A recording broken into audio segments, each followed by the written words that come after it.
Мислиш, че губиш в живота? Ами ако ти кажа, че всеки твой провал всъщност е победа, но не в твоя полза. Ако постоянно преживяваш едни и същи разочарования в любовта, връзките или успеха, това видео ще ти покаже защо винаги получаваш точно това, което подсъзнателно очакваш. Истината е, че в твоя собствен живот ти винаги побеждаваш. Какво ще си помислиш, ако ти кажа, че дори когато си убеден, че губиш, всъщност печелиш? Че всичко, което ти се случва, е победа. И това не са евтини позитивни фрази. Ти си шампион. Постигаш цел след цел. Всичко, което дълбоко в себе си решил, в крайна сметка се сбъдва. Сега сигурно си мислиш, че говоря за някой друг. Нека ти обясня. Представи си, че цял живот търсиш любовта. Онзи специален човек, с когото да споделиш всичко. Срещал си хора, имал си връзки, но всяка е приключвала преди да осъзнаеш, че е завинаги. Историята все се повтаря. Различни лица, същият край. Започваш да губиш надежда.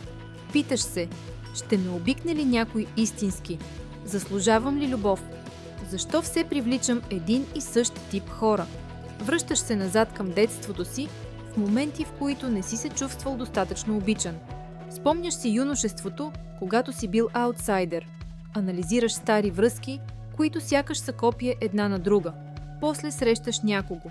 Харесвате се. Дните стават седмици, седмиците месеци. Казвате си «обичам те». Вярваш, че този път е различно. Чудиш се, възможно ли е това? Чувстваш се жив, вдъхновен, изпълнен с надежда. И тогава идват съмненията. Дребни неща започват да тежат. Споровете зачестяват. Привличането отслабва. Връзката започва да се разпада. Накрая се разделяте, внезапно или бавно. Боли. Чувстваш се разочарован, казваш си, че някой ден ще се получи, но истината е, че вече се е получило.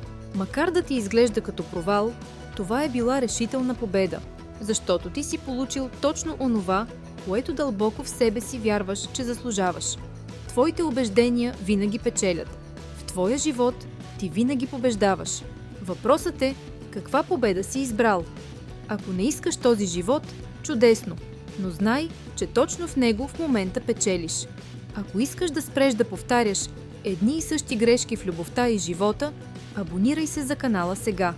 Натисни камбанката, защото тук говорим за истинските причини зад провала, самосаботажа и вътрешните убеждения, които ти пречат да успееш.